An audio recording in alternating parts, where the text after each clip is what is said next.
শ্বাস প্রশ্বাস চলছে মৃদু, দিচ্ছে কাঁটা শরীর জুড়ে। হঠাৎ করে কান্নার আওয়াজ, কেমন যেন বিশ্রী সুরে। দমকা হাওয়ায় নিভল বাতি, খুলল ঘরের দরজা। গা ছমছম আমেজ থাকুক, শুরু হোক ভূত চর্চা।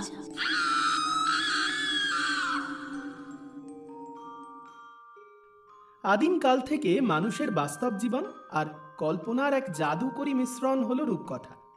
যে গল্পে থাকে রাজা, রানী, রাজপুত্র, রাজকন্যা, 7 সমুদ্র 13 নদী পার হওয়ার সাহস আর অদম্য জেদ। কিন্তু এই রূপকথা আসলে কোথা থেকে এলো জানেন? পৃথিবীর প্রাচীনতম গল্পগুলোর মধ্যে রূপকথার স্থান অন্যতম। গবেষকরা মনে করেন কিছু রূপকথা 6500 বছর আগে তৈরি।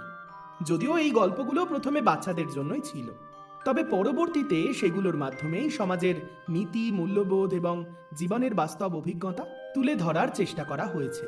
আজকের রাতে আমরা ঠিক তেমনই এক রূপকথার পাতা খুলব, যেখানে চিরায়ত গল্পের সঙ্গে মিশে আছে ভৌতিক এক পরিবেশ। তবে চলুন আর দেরি না করে সরাসরি ঢুকে পড়ি আজকের রূপকথার ভূত চর্চার জগতে। আজকের গল্প তান্ত্রিক গিরিশনাথ ও রাজকন্যা। এই কাহিনী অনেক পুরনো, এত পুরনো যে ইতিহাস তাকে তার পাতায় জায়গা দিতে ভুলেই গেছে। এ হলো সেই জনপদের গল্প, যেখানে প্রকৃতি আর অলৌকিকতা হাত ধরাধরি করে চলত। এই জায়গার নাম দেবলপুর, প্রাচীন বাংলার দক্ষিণ দিকে। মানচিত্র যেখানে শেষ হয়েছে, ঠিক তার ওপারে সহস্র ফনা তোলা সাপের মতো উঠে দাঁড়িয়েছে দুর্গম পাহাড়ের দেওয়াল। আকাশ ছোঁয়া সেই পাহাড়ের চূড়ায় মেঘেরা খেলা করত, আর তার গা বেয়ে নেমে আসত ঝর্ণার শীতল জলধারা। প্রাণ দিত এই জনপদকে। নদী এখানে ছিল মায়ের মতো, তার দুকুল জুড়ে ছিল সবুজ সতেজ ক্ষেত, আর তার মাঝে মাটির বাড়িগুলোতে বাস করত দেবলপুরের সাধারণ মানুষরা। তারা ছিল সরল, পরিশ্রমী, তাদের বিশ্বাস ছিল দৃঢ়। দিন শুরু হতো শঙ্খধ্বনিতে, আর রাত নামতো লোককথার জাদুতে। এক কথায় দেবলপুর ছিল এক মায়াবী রাজ্য। বাইরের কোলাহল, সাম্রাজ্যবাদের লোভ কোনো কিছুই স্পর্শ করতে পারেনি এই শান্ত স্বর্গকে।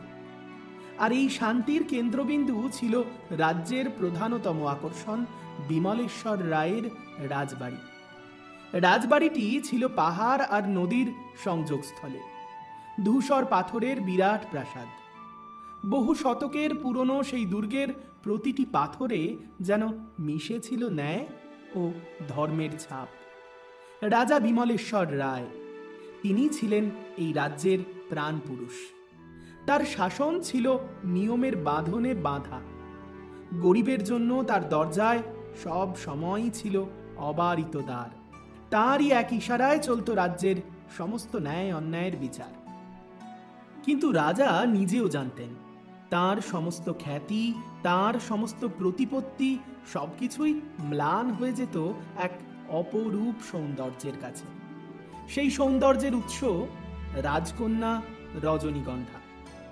লোকে বলতো রাজকন্যা নাকি মানুষ নন, তিনি দেবী লক্ষ্মীরই মূর্ত অবতার। তার নাম ছিল রজনীগন্ধা, কিন্তু তার রূপে যেন ছিল সহস্র সূর্যের তেজ। কালো মেঘের মতো কেশরাশি, চোখ যেন গভীর দিঘির মতো। আর তার হাসি, সে হাসিতে যদি একবার ঝলক দিত, তবে দেবলপুরের সমস্ত ফুলেরা নাকি আপনা থেকেই ফুটে উঠত। এই কথা কল্পনা নয়। এই রাজ্যে এমন কোনো দিন ছিল না যেখানে দূর দূরান্তের জনপদ থেকে মানুষ আসত না রাজকন্যাকে এক ঝলক দেখার জন্য। কেউ আসত কেবল তার পায়ে নিবেদন করা একটি ফুল মাথায় ঠেকানোর জন্য। কেউ আসত শুধুমাত্র রাজবাড়ির উঁচু বারান্দায় তার শ্বেত বস্ত্রের আঁচল একবার বাতাসের দুলুনিতে দুলতে দেখার জন্য। এবং অবশ্যই বিভিন্ন রাজ্যের প্রবল পরাক্রমশালী যুবরাজেরা বারংবার পাঠাতেন বিবাহের প্রস্তাব। হীরা মুক্ত সোনার স্তূপে ভরে উঠত রাজবাড়ির উপঢৌকনের ঘর। কিন্তু রাজা বিমলেশ্বর প্রতিবারই একটি উত্তর দিতেন। তিনি বলতেন, আমার রজনীগন্ধা বাজারের পণ্য নয়, সে নিজের ভাগ্য নিজেই বেছে নেবে। ওদিকে রজনীগন্ধা ছিল ভারী উদাসীন। এই সমস্ত খ্যাতি, ভালোবাসা, উপঢৌকন কোনো কিছুই স্পর্শ করত না তার হৃদয়কে। তার জগৎ ছিল রাজবাড়ির ছাদ, যেখানে সন্ধ্যায় তিনি একা হাঁটতেন আর দূর পাহাড়ের অস্তগামী সূর্যকে দেখতেন পরম মুগ্ধতায়।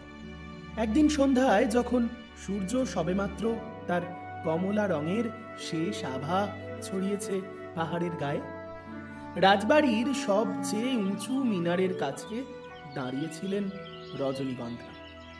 পাশে ছিল তার ছায়া সঙ্গিনী, বিশ্বস্ত দাসী নন্দিনী। মা রজনীগন্ধা, আজও 7 রাজ্যের পত্র এসেছে। কান্নকুব্জের মহারাজ আপনার জন্য একটি মুক্তোর হার পাঠিয়েছেন, যা নাকি পূর্ণিমার রাতে নিজে থেকেই জ্বলে ওঠে। নন্দিনী, মুক্ত তো পাথর, তারা কি করে জ্বলে ওঠে? তুমি কেন ভুলে যাও এই পাহাড়ের প্রতিটা ফুল, প্রতিটা তারা, তারাই আমার কাছে সবচেয়ে দামি অলংকার। তবুও মা, আপনি যদি শুধু একবার কান্নকুব্জের যুবরাজের দূতকে দেখা দিতেন। আজ সকালে আপনার জন্য যুবরাজের দূত অপেক্ষা করছিলেন দরবারে। এত প্রতাপ তাদের, যদি তাদের মধ্যে কাউকে আপনি বেছে নিতেন, দেবলপুর তাহলে আরো অজেয় হয়ে উঠত। অজেয়? নন্দিনী, আমাদের রাজ্য অজেয় ছিল, আছে আর থাকবে, কারণ এর মানুষেরা ভালোবাসে এই রাজ্যকে, এই রাজ্যের রাজাকে। ভালোবাসার জোর তলোয়ারের চেয়েও বেশি। আর যুবরাজ, তারা সবাই আমার রূপের মোহে আসে, কিন্তু তারা কি এই পাহাড়ের গান শুনতে পায়? তারা কি জানে সূর্যাস্তের সময় এই নদী কেমন করে তার গোপন কথা ফিসফিস করে বলে? আপনি ঠিকই বলেছেন মা, এই রাজ্যের মানুষেরা শুধু আপনাকে দেখেই বাঁচে। গতকাল গ্রামের এক বৃদ্ধা মালতী দিদিমণি বলছিলেন, আপনার রূপ দেখে মনে হয় যেন লক্ষ্মী ঠাকুর স্বয়ং পৃথিবীতে নেমে এসেছেন। আপনার মতো এমন নিষ্পাপ, এমন উজ্জ্বল কাউকে আমরা কখনো দেখিনি। সমস্ত রাজ্যের যুবরাজ আর ধনীরা আপনার রূপের গুণ গেয়ে মরে। এইটাই তো আপনার আসল প্রতিপত্তি।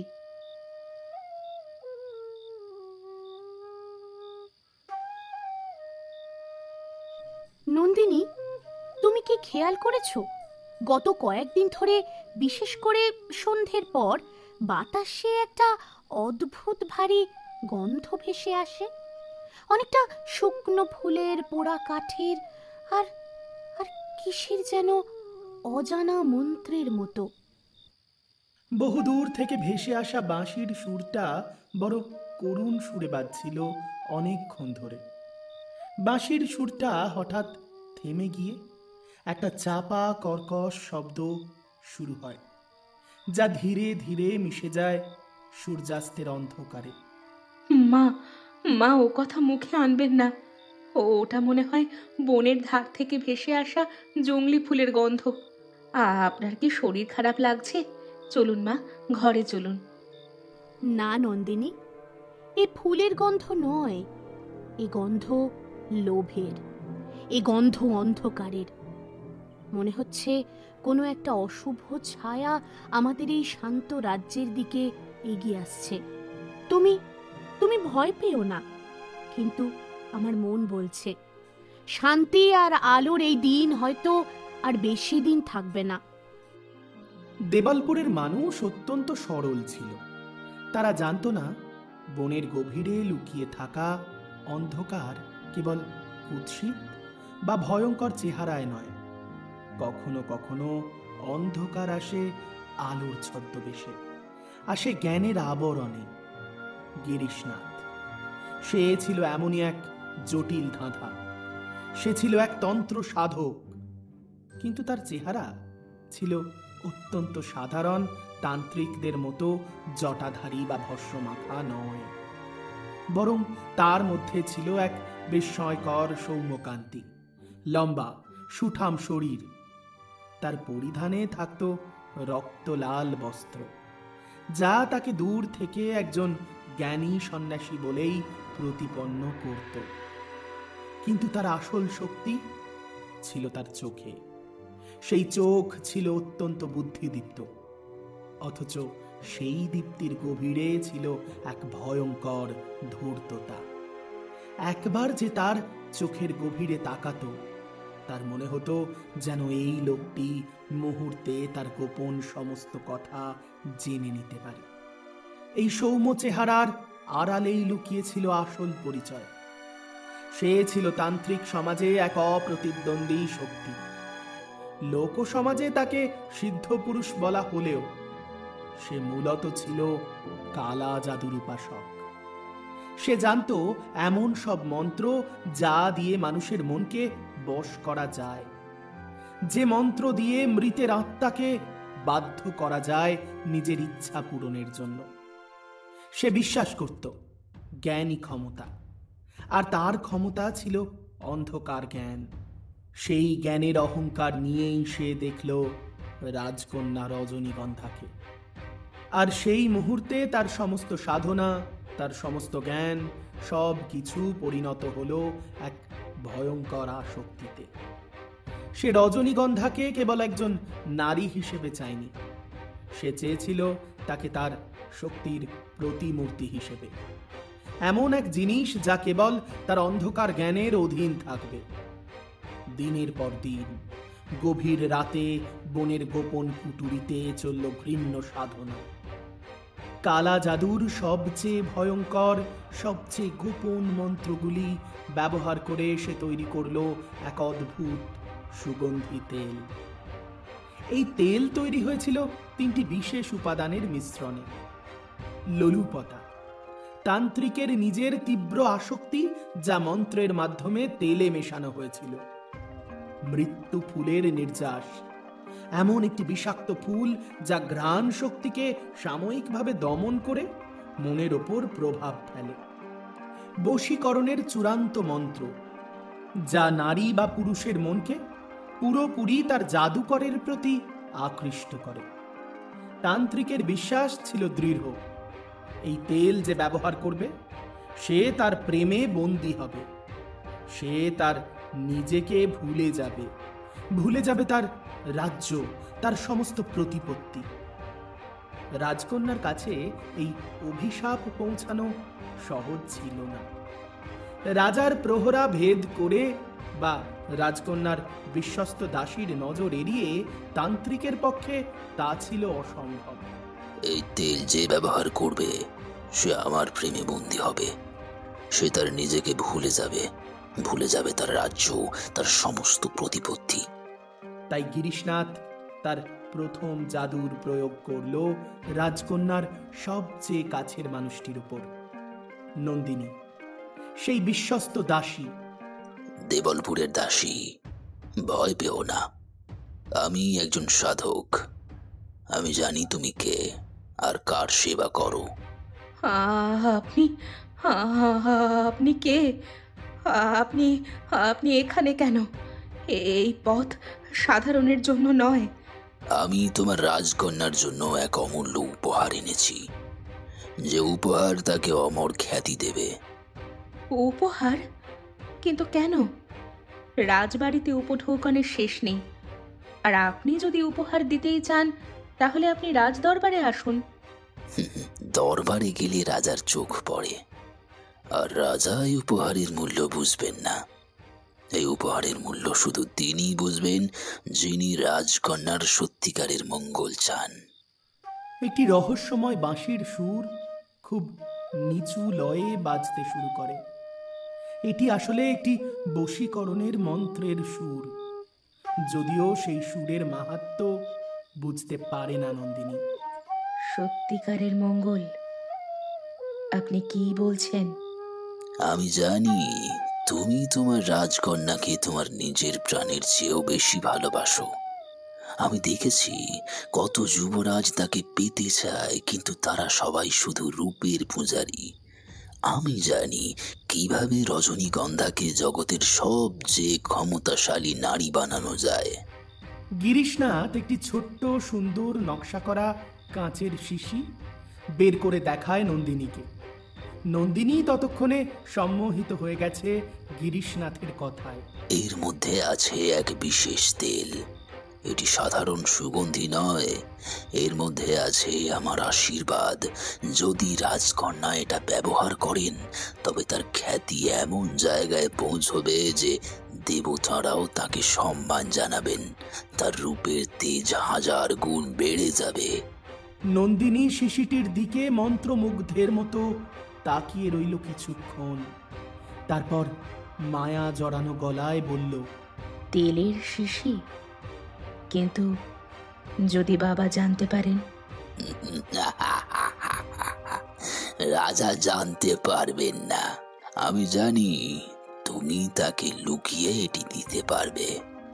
তোমার এই বিশ্বাস আর ভালোবাসা দিয়েই তুমি রাজকন্যাকে সর্বশ্রেষ্ঠ করবে।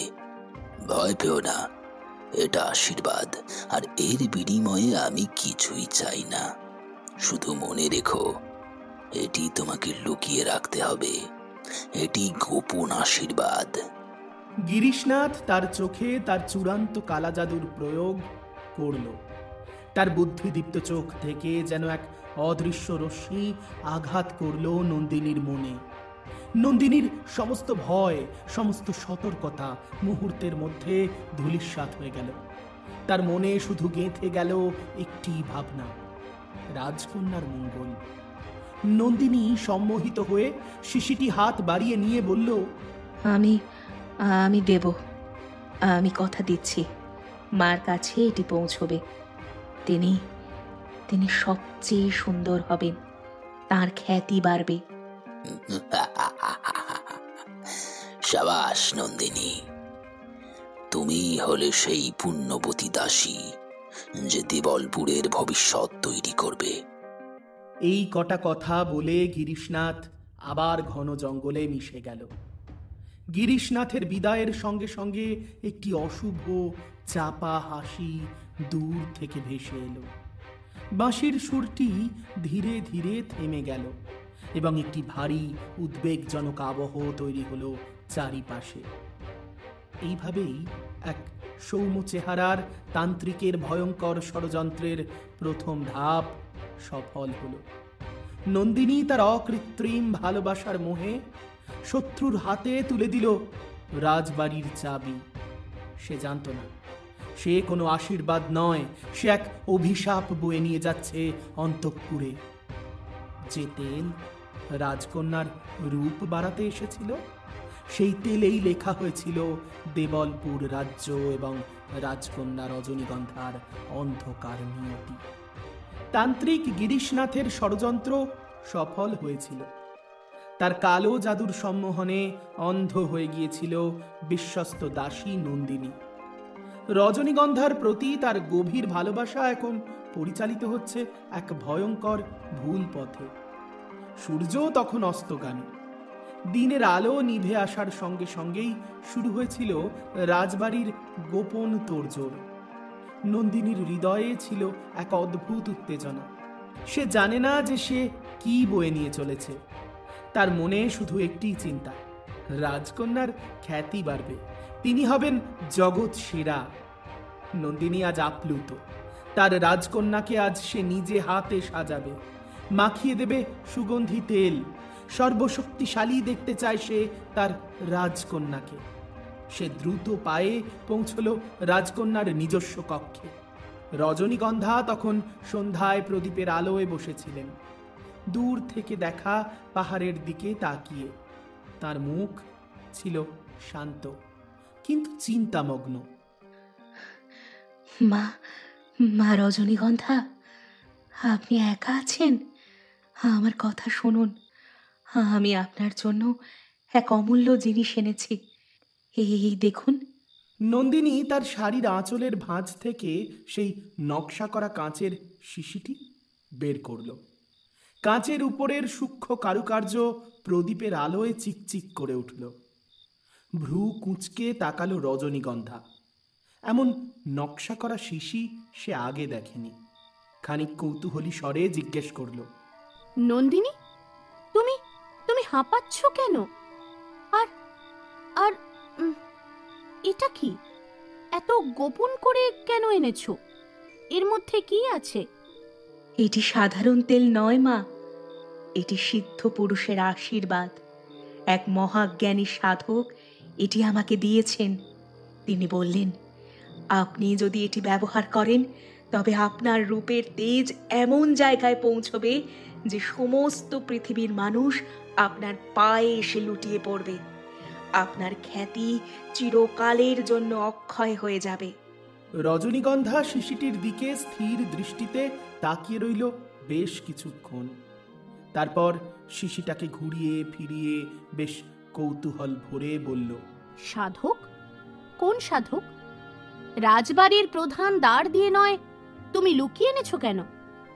আমার মনে আছে, গতকালও তুমি বলেছিলে আমার আসল প্রতিপত্তি আমার ভালোবাসার মধ্যে। আজ হঠাৎ এই তেল কেন? ঠিক সেই মুহূর্তে ঘরের দরজায় প্রায় দৌড়ে প্রবেশ করল রাজবাড়ির আরো এক বিশ্বস্ত দাসী পূর্ণিমা। পূর্ণিমার চোখে মুখে স্পষ্ট আতঙ্কের ছাপ। তার মুখ ভয় ফ্যাকাশে হয়ে গেছে। মা, মা থামুন, থামুন মা। নন্দিনীকে এক্ষুনি বন্দি করুন মা। ওই শিশি ছবেন না মা। ওটা কোনো আশীর্বাদ নয়, ওটা জাদু, ওটা কালা জাদু মা। পূর্ণিমা, তোর এত সাহস! মাকে তার মঙ্গলের কথা বলছি, তুই কে বাধা দেওয়ার? তুই হিংসে করছিস। থামো, তোমরা দুজন থামো। পূর্ণিমা, কি হয়েছে? এত আতঙ্ক কেন তোমার? নন্দিনী, তুই চুপ কর, আমাকে শুনতে দে। পূর্ণিমা কি বলতে চাইছে? পূর্ণিমা ততক্ষণে নন্দিনীকে উপেক্ষা করে রাজকন্যার পায়ের কাছে এসে বসে পড়ে। তারপর ভারী উদ্বেগ নিয়ে বলে, মা, মা, আমি আজ দূর থেকে নন্দিনীকে দেখেছি সন্ধ্যেবেলা। নন্দিনী এক সৌম্য চেহারার তান্ত্রিকের সঙ্গে গোপনে কিছু কথা বলছিল মা। সেই লোকটি, তার চোখ, তার চেহারাটা সৌম্য হলেও তার চোখ দুটো অগ্নিগোলকের মতো ছিল। আমি লুকিয়েছিলাম, কিন্তু আমি স্পষ্ট শুনেছি মা, সেই তান্ত্রিক, তার নাম গিরিশনাথ, সে নন্দিনীকে জিজ্ঞাসা করছিল আমার বশীকরণের তেল রজনীগন্ধার কাছে পৌঁছাতে পারবে। আর সে নন্দিনীকে না বললেও ওই বনের পথে যেতে যেতে সে মনে মনে বলতে থাকে, এই তেল মাখলেই রজনীগন্ধার মন তার বশীভূত হবে। সে তার রূপের জোরে আমাকে ছেড়ে আর কোথাও যেতে পারবে না। মিথ্যা, তুই মিথ্যা বলছিস পূর্ণিমা। সে বলেছিল এটি আশীর্বাদ। সে বলেছিল। সে তোকে মন্ত্র দিয়ে বশ করেছে নন্দিনী। তুই অন্ধ হয়েছিস, অন্ধ। সে তোর ভালোবাসাকে ব্যবহার করেছে। মা, মা, এই লোকটি বিপজ্জনক কালা জাদুকর। সে আপনাকে তার দাসীতে পরিণত করতে চায় মা। এই তেল যদি আপনি একবার স্পর্শ করেন। রাজকন্যা রজনীগন্ধার মুখ এবার ভয় বা বিস্ময় নয়, উগ্র ক্রোধে লাল হয়ে গেল। তার চোখ দুটি থেকে যেন আগুন ঠিকরে বেরোচ্ছে। এতদিনকার স্তুতি, ভালোবাসা, সম্মান সবকিছু ছাপিয়ে একজন তান্ত্রিক সাহস করছে তাকে দাসীতে পরিণত করার, বশ করার। নন্দিনী, তুই তুই আমার এতদিনের বিশ্বাস এভাবে নষ্ট করলি? আমার মনে হয় পূর্ণিমা সত্যি বলছে। তোর চোখ দেখে মনে হচ্ছে তুই যেন অন্য কারো কথা বলছিস। তুই আমার ভালোবাসাকে ব্যবহার করেছিস।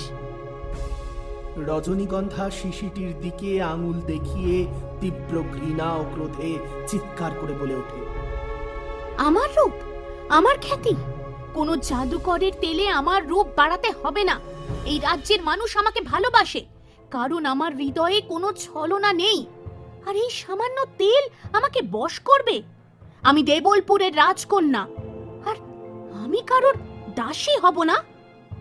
রাজকন্যা আর এক মুহূর্ত অপেক্ষা করলেন না। সমস্ত শক্তি দিয়ে তিনি ওই অভিশাপের শিশিটা ছুঁড়ে মারলেন মেঝের পাথরের উপর। তৎক্ষণাৎ শিশিটা ভেঙে চুরমার হয়ে গেল।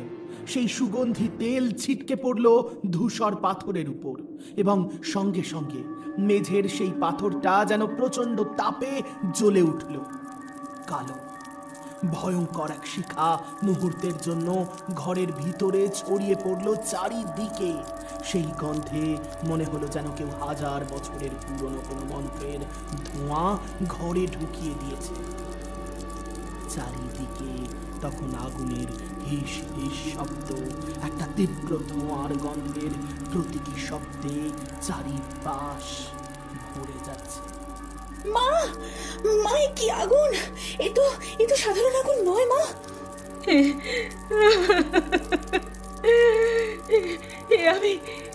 আমি কি করলাম? আমি সত্যি ভুল করেছি মা, আমাকে ক্ষমা করুন, আমি বুঝতে পারিনি। দেবলপুরের প্রান্তের গভীর জঙ্গলে তখন আরো এক উল্লাসের দৃশ্য। ঠিক সেই মুহূর্তে যখন কাঁচের শিশি ভাঙছে আর ছড়িয়ে পড়ছে লেলিহান শিখা, তখন জেগে উঠছে গিরিশনাথের চাপা, বিজয়ী, আত্মবিশ্বাসী কণ্ঠস্বর। রাজকন্যা, তুমি কি ভাবলে শুধু শিশি ছুঁড়ে ফেললেই আমার মন্ত্র কেটে যাবে? অসম্ভব। গিরিশনাথ তার কুটিরে বসে মন্ত্র পড়ছিলেন। রাজবাড়িতে শিশি ভাঙার সঙ্গে সঙ্গেই যেন এক বিজয় বার্তা তার কানে পৌঁছে গেল। তেল পাথরে ছিটকে পড়েছে, তাতে কি? সেই কালো জাদুর শক্তি বাতাসের সঙ্গে মিশে গেছে। গন্ধ, হ্যাঁ, গন্ধই আমার প্রথম অস্ত্র। তুমি সেই গন্ধের কাছে আত্মসমর্পণ করবে রজনীগন্ধা। আমি জানি আমার রূপ হয়তো তোমার পছন্দ নয়, কিন্তু আমার জাদু সে তোমাকে বাধ্য করবে। তোমার এই অহংকার, এই প্রতিপত্তি আমি ভেঙে দেব। তুমি নিজেকে সঁপে দেবে আমার পায়ে। তোমার রূপ শুধু আমার জন্য থাকবে, আর তোমার মন শুধু আমার মন্ত্রের অনুগামী হবে। গিরিশনাথ তার চোখ বন্ধ করলেন। তার সারা শরীরে যেন জয়ের নেশা। তোমার হৃদয়ের শূন্যতা আমি পূরণ করব। তুমি আমার হবে, আমার দাসী। আমি হব দেবলপুরের অঘোষিত সম্রাট। রাজকন্যা, তুমি তোমার শেষ ভুলটি করলে। তুমি আমার অভিশাপকে প্রত্যাখ্যান করলে। এবার দেখবে কেমন করে একটি প্রত্যাখ্যান একটি রাজ্যকে ধ্বংস করে দেয়। কিন্তু দুর্ভাগ্যবশত সেই বিজয় উল্লাস বেশিক্ষণ স্থায়ী হল না। রাজকন্যার ক্রোধে সেই পবিত্র স্থানে জাদুর তেল মাটিতে পড়ার সঙ্গে সঙ্গেই কালা জাদুর বিপরীত স্রোত আঘাত হানল তার স্রষ্টার উপর। গিরিশনাথের কুটুরিতে হঠাৎ এক অজানা অগ্নিকাণ্ড দাউ দাউ করে শেষ করে দিল তার সেই পর্ণকুটির। এ আগুন জাদুর, এ আগুন ক্রোধের। রজনীগন্ধার পবিত্র তেজ তার অভিশাপকে ফিরিয়ে দিল তান্ত্রিকের দিকে। আগুনে পুড়ে ছারখার হয়ে গেল তার সমস্ত সাধনার ঘর। মৃত্যুর শেষ মুহূর্তে তান্ত্রিক গিরিশনাথের সমস্ত অহংকার ভেঙে চুরমার হয়ে গেল। তার কণ্ঠ থেকে বেরিয়ে এলো শুধু একটি বাক্য, দেবলপুর, দেবলপুর, কেউ আলো দেখবে না, আর সূর্য মানে মৃত্যু। একটি তীব্র বজ্রপাতের শব্দ ভেসে এলো রাজবাড়িতে। তারপর একটি দীর্ঘ গাঢ় নীরবতা। শেষে একটি চাপা বিষণ্ণ গা ছমছমে সুর শোনা যাচ্ছে দূর থেকে।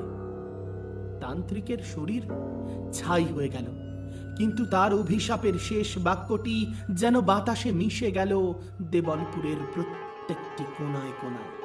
তান্ত্রিক গিরিশনাথের শেষ নিঃশ্বাসের সেই অভিশাপ, কেউ আলো দেখবে না, আর সূর্য মানে মৃত্যু। সেটিকে অবশ্য তখন কেউ গুরুত্ব দেয়নি, কিন্তু নিয়তির খেলা শুরু হয়েছিল নীরবে, নিঃশব্দে। এর ঠিক পরেই দেবলপুরে নেমে এলো এক ভয়ঙ্কর বিপর্যয়। প্রথম আঘাত হানল রাজ্যের জীবন রেখা নদী। যে নদী ছিল দেবলপুরের মায়ের মতো, তার জলস্তর দ্রুত নামতে শুরু করলো। 1 সপ্তাহের মধ্যে নদীর বুক গেল ফেটে। শুধু কাদা মাখা ফাটল আর শুকনো পাথরের স্তূপ। সেই জলের অভাবে নদীর তীরবর্তী সবুজ ধান ক্ষেতগুলো খড়কুটোর মতো শুকিয়ে গেল। কৃষকদের মুখে হাসি ছিল না, তাদের চোখে ছিল কেবল ভয়। ফসল পচে গেল মাঠে, দুর্গন্ধ ছড়াতে শুরু করলো বাতাসে। রাজার কোষাগার ভর্তি থাকা সত্ত্বেও সাধারণ মানুষের ঘরে খাদ্যের অভাব দেখা দিল। এই রাজ্যে এমন বিপর্যয় কেউ আগে কখনো দেখেনি, কিন্তু প্রকৃতির এই রূঢ়তা ছিল শুধুই শুরুর খেলা। অভিশাপের দ্বিতীয় ধাপ ছিল আরো ভয়ঙ্কর। ফসল পচার দুর্গন্ধ আর দূষিত বাতাসের সঙ্গে জন্ম নিল এক অজানা মহামারী। সামান্য জ্বর দিয়ে শুরু, কিন্তু শেষ হতো মর্মান্তিক মৃত্যুতে। দিনের পর দিন রাজবাড়ির দরজায় বেজে উঠত করুণ আর্তনাদ। সুস্থ মানুষ অসুস্থকে ফেলে পালাতে শুরু করলো। গ্রামগুলি পরিণত হলো মৃত্যুপুরীতে। রাজা বিমলেশ্বর রায় তার সমস্ত শক্তি, তার সমস্ত সম্পদ দিয়েও এই অদৃশ্য শত্রুকে রুখতে পারলেন না। যে রাজপ্রাসাদ একদিন হাসি আর আনন্দের গুঞ্জনে মুখরিত থাকত, সেখানে এখন শুধুই শোক আর নৈরাশ্য। সেই রাজপ্রাসাদের একটি অন্ধকার কোণে রাজ্যের এই বিপর্যয়ের সাক্ষী ছিল 2 দাসী, নন্দিনী আর পূর্ণিমা। নন্দিনী, 7টা দিন হয়ে গেল, নতুন কোনো খাবার এলো না। রাজ্যের লোকজন যে মরে শেষ হয়ে গেল রে। সেই সৌম্য চেহারার তান্ত্রিক গিরিশনাথ, তার একটা শিশির জন্য আজ আমাদের এত বড় সাজা ভুগতে হচ্ছে। নন্দিনী, কেন নন্দিনী, কেন কেন তুই সেদিন তাকে বিশ্বাস করেছিস? পূর্ণিমা, আমাকে আর লজ্জা দিস না। আমি রোজ মৃত্যুর জন্য অপেক্ষা করি। আমি এই অভিশাপ বয়ে এনেছি। আমার ভালোবাসাকে সে ব্যবহার করলো। আমার চোখের সামনে রাজকন্যার রূপের প্রতিপত্তি বাড়ানো সেই লোক, সেটাই আজ আমার রাজ্যকে শূন্য করে দিল। আমি স্বপ্নেও ভাবিনি যে এমন হতে পারে। দোষ শুধু তোর নয় নন্দিনী, জাদুর শক্তি বড় ভয়ঙ্কর। কিন্তু রাজার দুর্দশা দেখ একবার। রাজা বিমলেশ্বর নিজের হাতে রাজকোষ থেকে সমস্ত সোনা বিলিয়ে দিচ্ছেন, কিন্তু টাকায় তো আর খাদ্য হয় না। রাজবাড়িও তো এখন রোগ আর ভয়ে আচ্ছন্ন হয়ে আছে। আর সবচেয়ে বড় কথা, রাজকন্যাকে দেখ। রজনীগন্ধা আমার কি হলো? হ্যাঁ, অভিশাপের চূড়ান্ত শিকার ছিলেন রজনীগন্ধা। তান্ত্রিকের তেল মাটিতে পড়ে জ্বলে ওঠার সেই মুহূর্তে সেই ভয়ঙ্কর গন্ধ যেন রজনীগন্ধার কোমল মনে একটা স্থায়ী ছাপ ফেলে রেখে গিয়েছিল। রাজবাড়ির বাইরে রাজ্যের বিপর্যয় যত বাড়তে লাগলো, তার ভেতরের আলো তত নিভতে শুরু করলো। সেই রূপের দেবী, যিনি ছিলেন সৌন্দর্যের প্রতিমূর্তি, তিনি ক্রমে উন্মাদ হয়ে পড়লেন। পূর্ণিমা, তুই কি দেখেছিস? গত রাতে সে রাজবাড়ির ছাদে হেঁটে বেড়াচ্ছিল, সাদা শাড়ি পরে। হ্যাঁ, আর হাতে ধরেছিল সেই ভাঙা কাচের শিশিটা, আর হাসছিল, এমন ভাবে হাসছিল যেন সে ভয়ানক কিছু একটা দেখে প্রচন্ড আনন্দ পেয়েছে। আমি তো ভয়ে শিউরে উঠেছিলাম। তার চোখে এখন আর সেই স্নিগ্ধ হাসি নেই। এখন সেখানে শুধু শূন্যতা। সে সারাদিন শুধু ফিসফিস করে। তেলটা কেন ছুঁড়ে দিলাম? যদি মাখতাম তবে কি এই অভিশাপ আসতো না? তার মাথায় ঢুকে গেছে যে সেই তেল মাখলেই রাজ্যের সমস্ত বিপর্যয় থেমে যাবে। সে এখন কেবল আলো নয় রে, সে খুঁজছে অন্ধকার। তান্ত্রিকের অভিশাপ সে তো তেল মাখা বা না মাখায় ছিলই না, অভিশাপ ছিল আমাদের লোভের ওপর। সেই দিনটা ছিল দেবলপুরের ইতিহাসের শেষ দিন। পূর্ণিমার চাঁদ উঠেছিল আকাশে, কিন্তু তার আলো ছিল মৃত্যুর মতো শুভ্র। রাত গভীর। রাজ্যের মানুষ হয় রোগে আক্রান্ত হয়ে কাতরাচ্ছে, নয়তো ভয়ে কুঁকড়ে আছে। হঠাৎ রাজবাড়ির ছাদে শোনা গেল এক তীব্র অস্বাভাবিক হাসি। রজনীগন্ধা, তিনি সেখানে দাঁড়িয়ে সাদা পোশাকে, হাতে সেই ভাঙা তেলের শিশি নিয়ে উন্মাদের মতো বলে চলেছেন,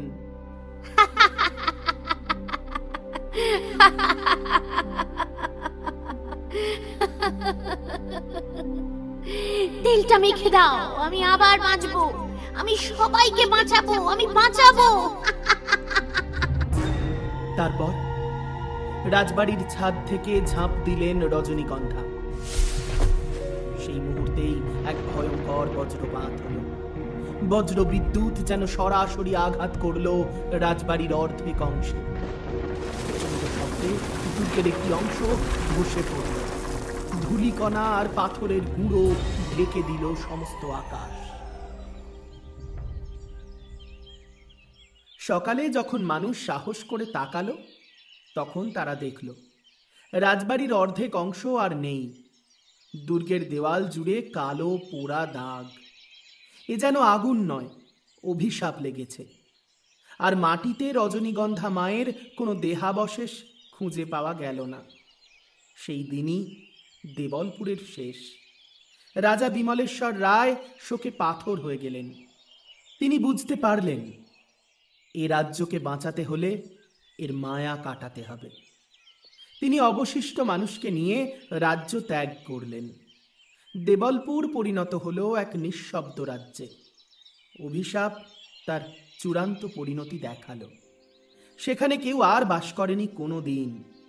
পাহাড়ের ধারে আজও ধ্বংসাবশেষে ঝুলে আছে সেই পুরনো রাজবাড়ি।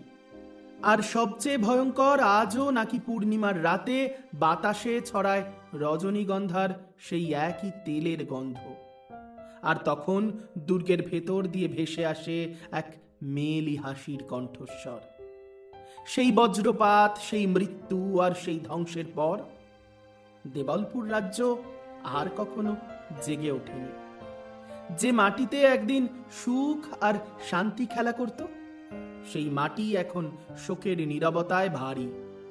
রাজা বিমলেশ্বর রায়, যিনি ন্যায়পরায়ণতা আর ধর্মের প্রতীক ছিলেন, তিনি তার সমস্ত অহংকার, সমস্ত ক্ষমতা হারিয়ে অসহায়ের মতো রাজ্য ছেড়েছিলেন। তার সঙ্গে যাওয়া অবশিষ্ট মানুষের চোখে ছিল শুধুই শূন্যতা আর গভীর যন্ত্রণা। দেবলপুরের সেই রাজবাড়ি, যা ছিল শক্তির স্তম্ভ, তা এখন অভিশাপের সাক্ষী নিয়ে দাঁড়িয়ে রয়েছে। অর্ধেকটা ধ্বংসস্তূপ আর বাকি। সময়ের সঙ্গে সঙ্গে লড়ে যাচ্ছে আজও।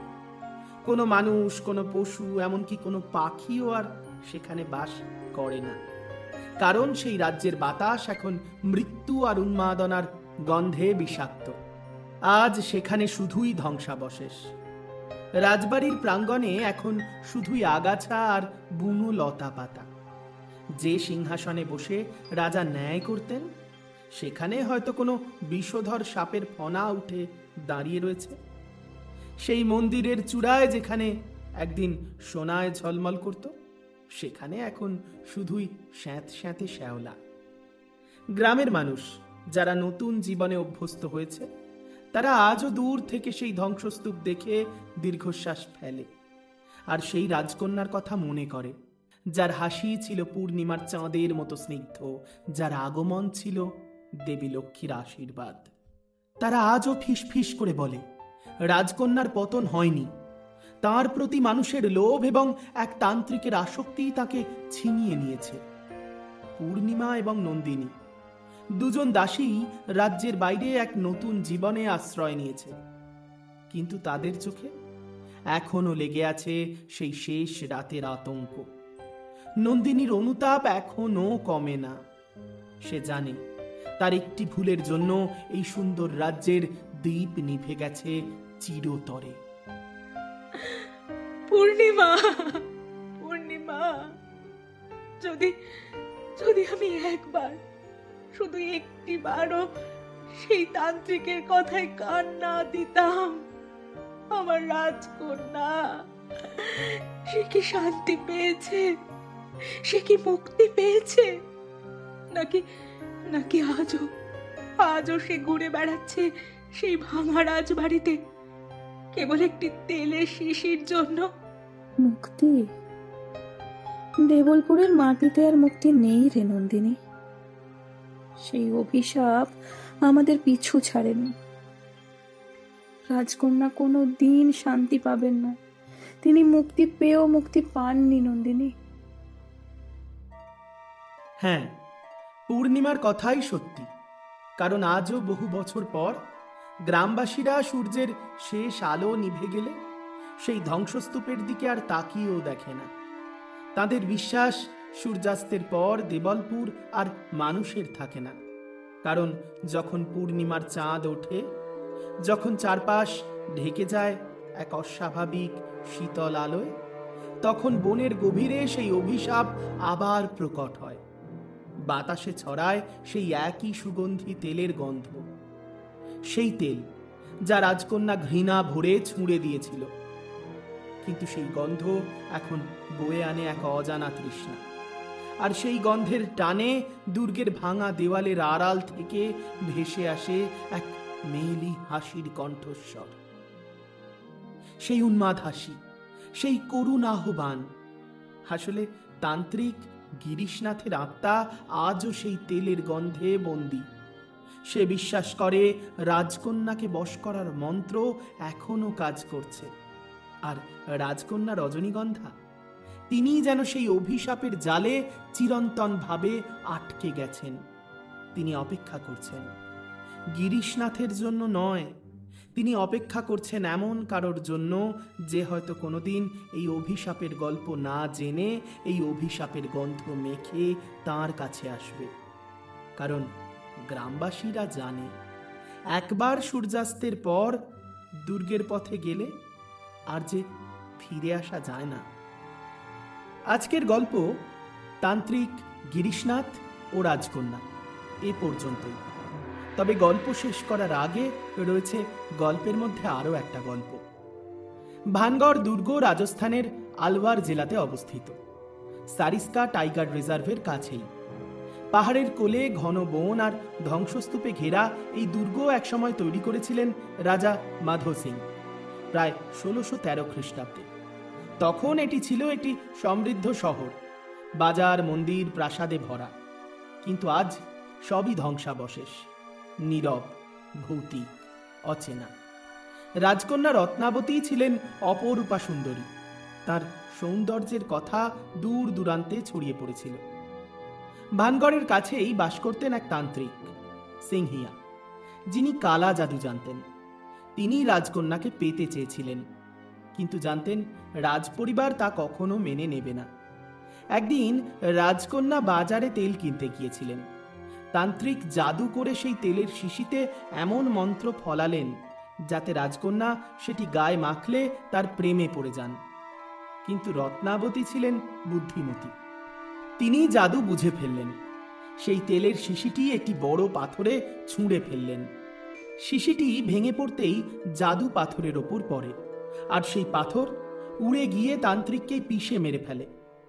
মরার আগে তান্ত্রিক অভিশাপ দেন, ভানগড় ধ্বংস হবে, কেউ সেখানে বাস করতে পারবে না, শহর অন্ধকারে ডুবে যাবে চিরকাল। কিছু দিনের মধ্যেই ভানগড়ের ওপর নেমে আসে এক অজানা বিপর্যয়। ইতিহাস বলে রাজ্যটি খরা, দুর্ভিক্ষ আর আক্রমণ একসঙ্গে বিধ্বস্ত হয়ে পড়ে। পুরো শহর ধ্বংস হয়ে যায়, মানুষ মারা যায়, শহর হয়ে যায় এক মৃত নগরী। আজও সন্ধ্যের পর সেখানে কেউ থাকে না। ভারতের প্রত্নতত্ত্ব বিভাগ একটি বোর্ডে স্পষ্ট লিখে রেখেছে, সূর্যাস্তের পর ও সূর্যোদয়ের আগে ভানগড় ফোর্টে প্রবেশ নিষিদ্ধ। এটি ভারতের একমাত্র ঐতিহাসিক স্থাপনা যেখানে সরকারিভাবে রাতে প্রবেশ নিষেধ। কি শ্রোতা বন্ধুরা, আসল ঘটনার সঙ্গে রূপকথার গল্পটার মিল খুঁজে পাচ্ছেন কি?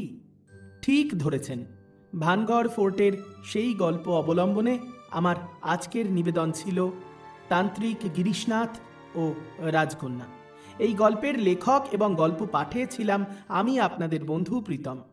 এই গল্পে অন্যান্য চরিত্রে যারা অভিনয় করেছে তারা অবশ্যই অন্তরা, সঙ্গে জিনিয়া, মৌটুসি এবং মিনহাজুল।